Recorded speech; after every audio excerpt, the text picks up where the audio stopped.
Must know in order to measure how you're doing financially, and then also just really measure where you are financially, how you're performing, and how you're building wealth ultimately. But before that, we'll kick it off with a market report. So this report is as of June 2nd, 2017, so last week. So basically what happened last week was that there were new highs reached by the S&P 500, where the Dow, as well as the Dow, the NASDAQ, all the stocks pretty much rose for the second week in a row.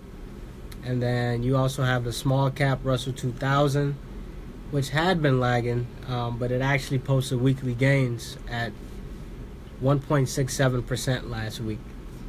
And so what happened was that we had a lackluster jobs report.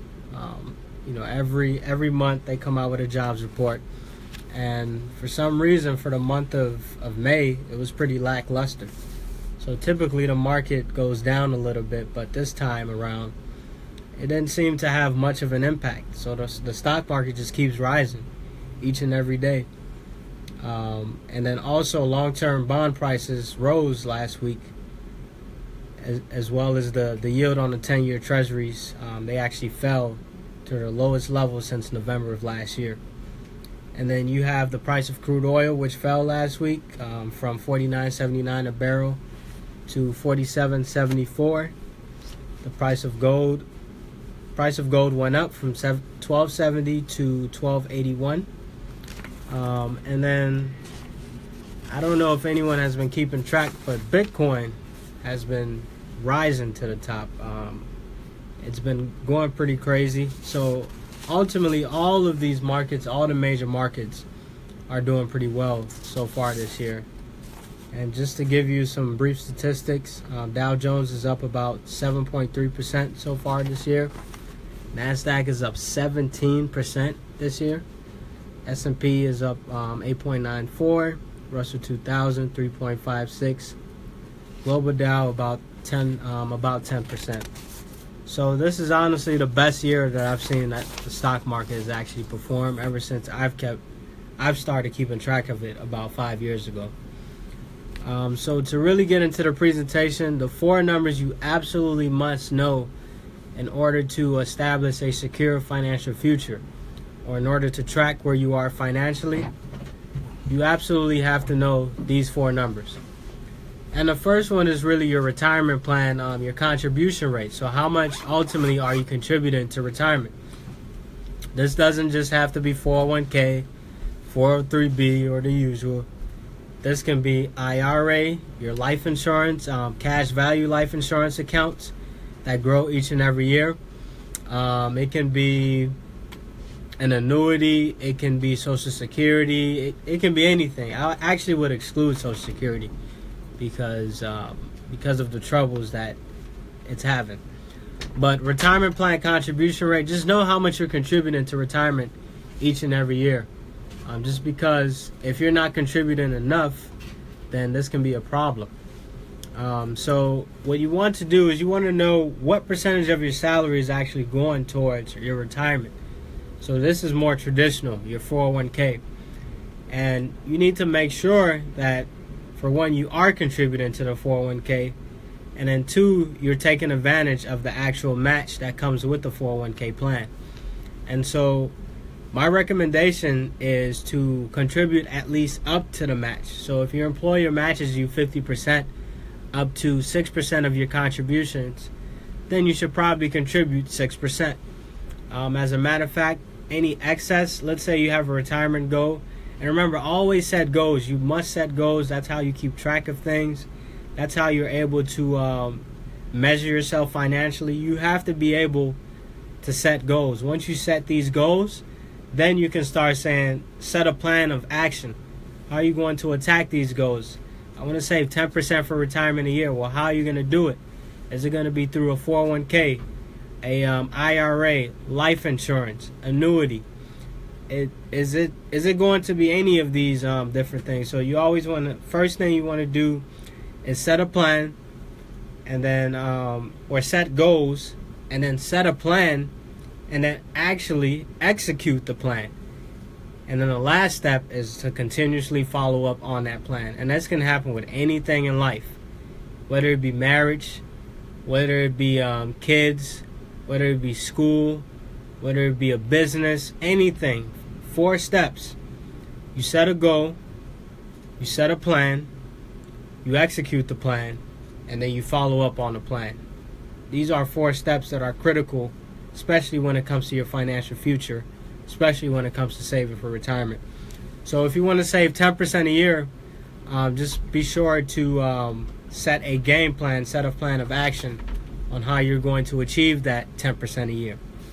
So really what you want to do, let's say you're saving 6%, and remember that 10% is gross. This is not after you subtracted all your expenses and everything. This is gross income. So if you made $40,000, is 10% of that $40,000, so $4,000. So if you make $40,000 a year, you should be saving at least $4,000 of it in your retirement account. So let's say you have a 401k and the match is 50% up to 6%. So what you would want to do is you want to make sure you're contributing that 6%. So each and every 2 weeks, money is taken out of your paycheck, and then your employer matches you, say 50%. So, I mean, can you imagine? They're throwing in 3%. So really, your 6% now becomes 9%, because your employer is matching you 50% up to 6%. So 50% of 6% is 3%. 3% plus 6% is 9%. So now your 6% really just turned into 9%. So that's a pretty nice rate of return in itself. So if you're not taking advantage of the match in your employer's 401k, I mean, you're just leaving money on the table. And let's not forget, this money that's in this 401k plan is going to grow every year. So this 9% is going to keep growing and growing and growing. Hopefully it keeps growing. There will be times where there's market swings and everything, but just understand that it's important to make sure that you're at least at the bare minimum contributing up to the match. And it's not about, oh, you have X amount of bills to pay. I can guarantee you that the bills that you have, they can either be cut or there's a way to boost your income.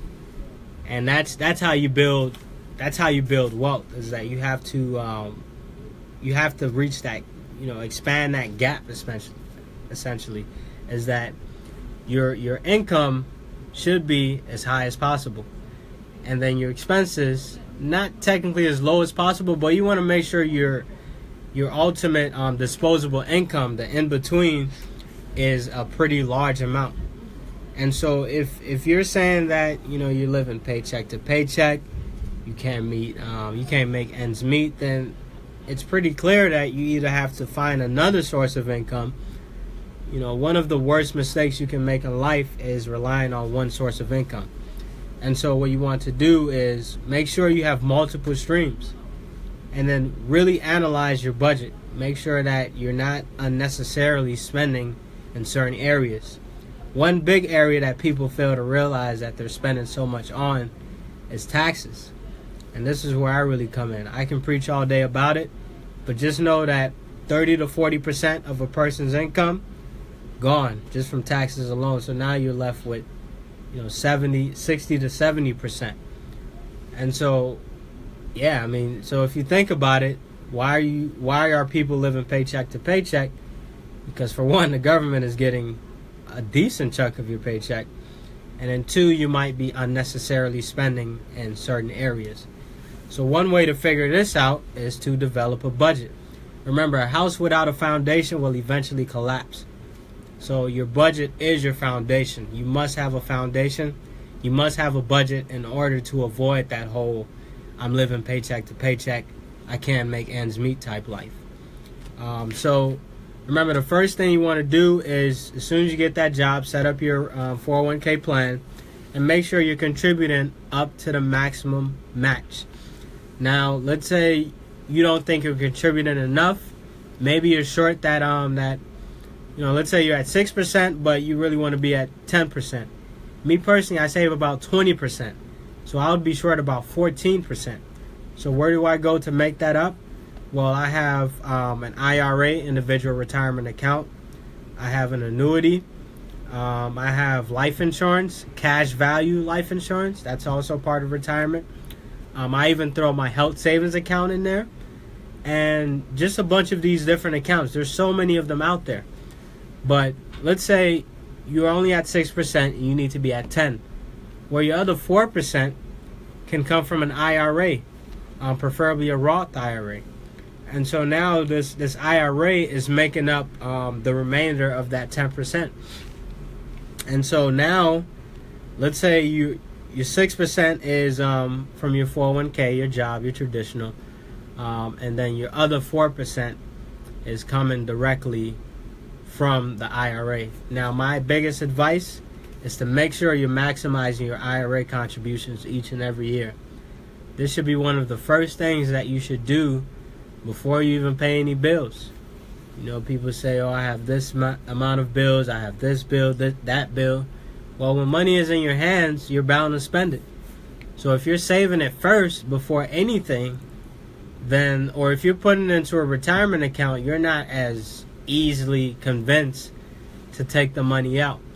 And that's where the concept of paying yourself first comes in handy. Because if you've already paid yourself first, you've already contributed to your retirement accounts, there is no, I can't make ends meet, or, oh, I must spend this money, because it's already gone to your future. So and for you to dip into that money would be you cheating your own future. And so my biggest advice is to make sure you save first before you think about any of these excessive bills that you may have. I mean, you do have necessary bills. You do have rent to pay. You do have, you have a car note. You have medical insurance. These are necessities, things you absolutely can't live without.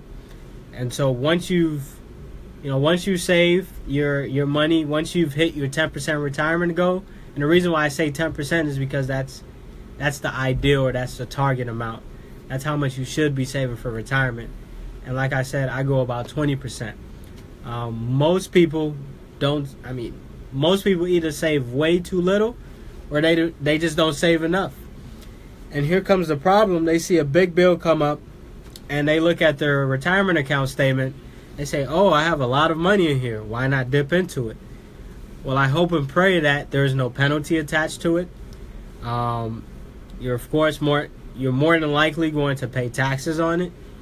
And so before you let's say you've met your retirement goals, a big emergency comes up, and you're like, oh my goodness, I have this retirement account that I can dip into. This is my money. Nobody can tell me what to do with it, so I'm going to go ahead and use that money for an emergency. Well, you might want to think about it. I mean, some emergencies do absolutely require something like that. But you might want to think, is there another way that I can get this money? Maybe a payday loan or something like that? As a matter of fact, I would much rather take out a payday loan than dip from my own retirement account. The reason why is because I'm going to get hit heavily on my tax return. Let's say you're in a 25% tax bracket, and for whatever reason, you can't make ends meet. And so what you would do, let's say, hypothetically, you would dip into your retirement account. Let's say you pull out $10,000. Well, guess what? And let's say this is a traditional 401k plan. So you go in, you dip into it, you pull out. Well, now you owe the government 35%. So not only is it 25% of the taxes that you would pay, now it's another 10% penalty on top of that. So your $10,000 just became $6,500 off the bat. And that's why I'm saying I would much rather pay a 10% payday loan interest rate versus a 35% interest rate to the government. I mean, that's just how I feel. And I tend to play numbers games when it comes to these different things. But anyway, you always want to make sure you're contributing at least to the match, at least to what your employer will match you. And remember, you don't have to work for somebody to have a retirement plan. You can actually create your own as an entrepreneur. You have a simple IRA. a SEP IRA, you have a solo 401k. I mean, you have a bunch of these different plans out there, so you don't necessarily need to work for somebody in order to save for retirement. If you get a bonus, be sure, remember, your retirement contributions are gross. So if you get a bonus, make sure that part of that bonus is going towards your retirement account. Well, as a matter of fact, this is a bonus anyway. And here's where most people come wrong. They already budget for that bonus before it even hits the account. I don't know why. I mean, I know it's extra money, but why are you budgeting for a bonus before it actually hits your bank account? You know what? I would say the best thing to do, let that bonus be split into two. One goes towards your retirement account. And two, well, it goes towards your checking or savings account to do whatever you need to do with it. But with some people, and this happens with tax refunds too.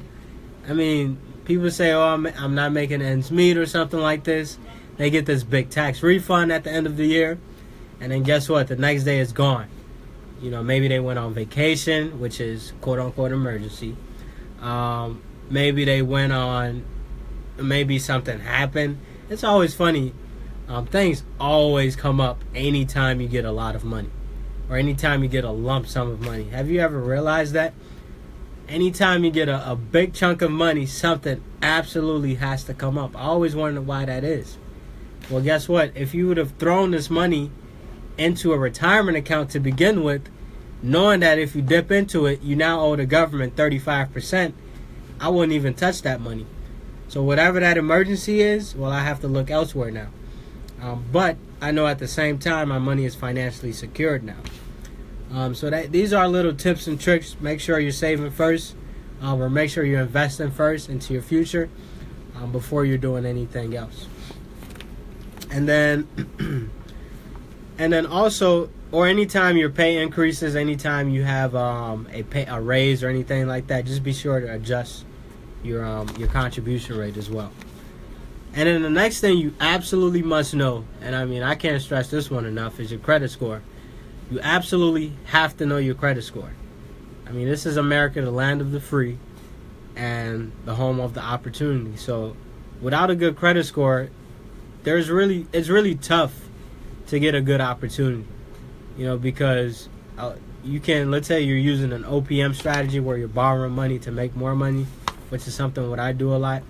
But you know, let's say things like get a new home, a new credit card, a new, just anything new that requires financing, you need a good credit score. I mean, you don't have to be a 700. You don't have to be an 850. I mean, 600 will get you something. Well, let's try to be 650 and above. How about that? And then if you, let's say you've had hits on your score, you know, you have credit repair companies out here that will take care of that for you. You have, you know, certain things go away after a decent amount of time, but just make sure with the credit score or with your credit in general, just please be responsible, pay your bills on time. You know, make sure that any loan that you have, just be sure to at least meet the monthly payments. Because if your account becomes delinquent, then that's a lot of trouble. So just always be cognizant of your credit score. Now remember, most lenders use a FICO score, and the three credit reporting agencies out there are Equifax, Experian, and then TransUnion. And then you're always entitled to at least one free credit score a year, or whoever gets you a hard hit on your credit score, a hard inquiry, they owe you a free report. So that's really, you know, credit score, I don't have to go that deep into it because we all know what a credit score is, but you have to make sure that you're keeping track of it in order to build a good financial future. I recommend checking it at a minimum twice a year. And then the next one, to really analyze your finances or where you are financially, is your debt to income ratio. This is something that a lot of lenders look at when it comes to mortgages and things like that. So your debt to income ratio is as simple as it sounds. It's how much debt you have over how much income you're making. And so you take all your monthly payments, all your monthly, let's say, car note, mortgage, and everything like that. You divide it by how much money you're bringing in each and every month. And that's your debt ratio. And according to some expert, if you're looking to get a loan, a mortgage, or anything like that, you should try to keep your debt ratio below 36% or 36% or less. So once you know your debt ratio, let's say your debt ratio is 50%, where you're not in good financial position, it literally means that half your money is going towards a debt each and every month. And then, well, let's backtrack for a second. So let's say your debt ratio is 50%. Well, guess what? 30 to 40% outside of that 50% is going towards the government. Let's say you're a W-2 employee. Let's say you have let's say you have a W-2. So 30 to 40% is going towards the government. And then 50% is going towards a loan or a bill or something like that. Hopefully some of that 50% is a good debt. And something like an investment that's actually making you money. But if it's not, well, that's 80 to 90% of your money out the door, just based off bills and taxes. Now you're only left with 10%. And that's not even including retirement contributions. So you can really be in financial distress if your debt ratio or your debt to income ratio is 50% or above. And so that's why they recommend staying within that 36% or less. I even think that's a little too high, because if you're at 36% and you're giving the government 30 to 40%, that's 66%, 66 and 78%, just literally going towards the government. So, or literally going towards the government or going towards somebody else that you're paying, essentially. So I think you should try to keep it below 30%. Keep it like the credit card utilization rates. I think that's a pretty good benchmark. This is one reason why a lot of Americans are in financial distress, because of small things like this. And always analyze your budget. For one, you should always have a budget, because remember, a house with no foundation will eventually collapse. A person with no budget as their foundation will eventually collapse, because you don't know where money is coming in from, you don't know where money is going out. And so if you don't know these things, then one month you're going to be like, oh my God, I didn't receive this paycheck. I thought I was going to get it, but this bill just came up. I didn't even know it was due the next day.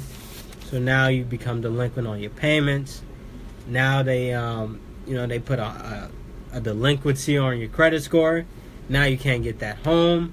Now you just can't do a lot of different things without a good credit score. And remember, it doesn't have to be perfect. This can be your, a 650. In my opinion, I think a 700 is a pretty ideal credit score to have.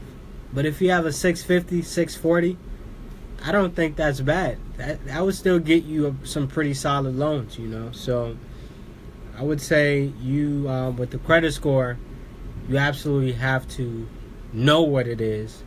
And then if it's not where it needs to be, if it's not at least a 650, then you might want to analyze it. See, hey, do I have a delinquency on there? If I do, maybe it's time to call the credit repair company.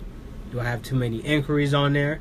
If I do, is it time to stop applying for too many loans or seek out a credit repair company? If you have, let's say you have too many loans, your debt to income ratio is like 60%. Well, it might be time to cut back on some of these loans. So I would say, it's not surprising why a lot of Americans are in financial distress. It's because of these things like this, essentially. And then last but certainly not least, this is probably the most important number that you absolutely have to know in order to determine where you are financially. So this is your net worth. So net worth is very simple to calculate. You take all your assets. Remember, you have to know what an asset is. According to the financial expert, An asset is what you own. According to Robert Kiyosaki and a lot of wealth builders, an asset is something that puts money in your pocket. So you take your asset and then you subtract your liabilities. According to financial experts, a liability is something that it's something that you owe. According to wealth builders, a liability is something that takes money out of your pocket. And so it can be some confusion, between a wealth builder and then a financial expert, a quote-unquote financial expert. And that a financial expert might tell you your house is an asset, but if your house is actually taking money out of your pocket in the form of mortgage payments, not that mortgage payments are a bad thing, but if a house is taking money out of your pocket, then technically, according to the wealth builders, basically it's a liability. But at the same time, your home can appreciate in value. You can always sell this home. The majority of homes I would say that I know of, they've appreciated in value. So technically there is some debate regarding the definition. I think it's safe. It's pretty safe to call your home an asset, though, in my opinion. Just because it's something that appreciates. And then, ultimately it appreciates in value. You're building wealth. You're starting to accumulate, and then also it's building your credit score, that's a huge asset in itself. You can also pull money out, take out home equity loans from it. Some rates as low as 1%. So you're basically now borrowing from yourself. So in my opinion, I think it's safe to say that a home is an asset. At least a home that's appreciating the value. A home that's depreciating the value, of course, that's really on the liability side. Because for one, your mortgage, your outstanding mortgage is probably going to be higher than the worth of the home. So technically, now even the financial experts would agree that now your home is truly not an asset, because your liabilities, the mortgage on it, is greater than your assets, how much it's worth. And so as long as your home is appreciating, it's in a good area, you're able to rent it out in the future, I think that's safe to call it an asset. There's some debate on that, though. But net worth is ultimately assets minus liabilities. Whatever's left over, that's your net worth. That's how much you're actually worth in physical money terms. So if a bank looks at you and they want to see your financial statements, they're going to use your net worth as your sort of reserve or something like that. So that's just something to keep in mind. That you should always have these four numbers in mind. Always know what your retirement plan contribution rates are. Always know your credit score. Always know your debt to income ratio. And then always know what your net worth is. Just because when it comes to wealth building, these are critical things that you absolutely have to know. This will let you know, can you go on that vacation? Do you have enough money actually set aside in a reserve fund to be able to go on that vacation? Do you have enough money to actually pay for something? Maybe you're looking to buy a new TV, or maybe you're looking to make a new investment or something. Can you actually get that loan for that rental property that you're seeking? So without knowing these four numbers, it's going to be pretty hard to determine where you are financially. So I feel that at any given time, if somebody were to ask you these questions, you should know your retirement plan contribution rate, you should know your credit score, you should know your debt to income ratio, and then you should know your net worth. You should absolutely know these numbers as soon as somebody asks you. If you don't know it, it's not necessarily a problem, but I would say you should at least try to get to know of it. So really, that's really the presentation. These numbers are definitely pretty important to know. I think you should know them at all times. If you don't, seek the help of a financial expert. It doesn't have to be, it doesn't necessarily have to be a financial advisor. It can just be somebody who knows a lot about money, essentially. Me personally, I study money literally every day because I'm in a money business. I'm an accountant. So, and I advise people on certain strategies and things like that. So I have to know money. But that's really it for the presentation. Thank you all for tuning in to WGHC 98.3 FM, your voice, your music, your station. My name is Jeff Badu, and I look forward to continuously talking to you about money. Thank you. I'm Jeff Chicago Uptown, the best accountant of the land. Community clutch, I did too. The baby, no, tax for your financial needs, whatever it is, Jeff, thank you very much for another beautiful segment. Next week, and also another one, Beba. I'm a Ghana, me, and Yamuchafa.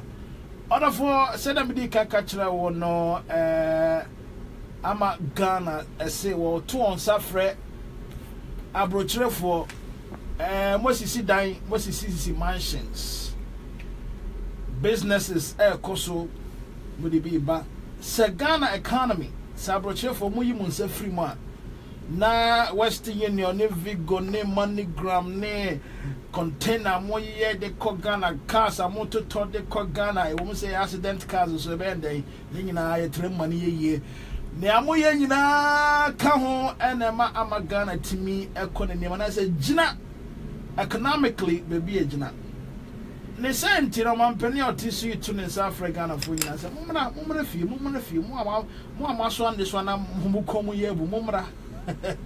Now I'm a Ghana be mama home. But Foreign Minister, see what told us after Ghana for Mr. Aka, a promotion be near Ecoso, a war. I'm a Ghana come July. So, Tia de Ecoso.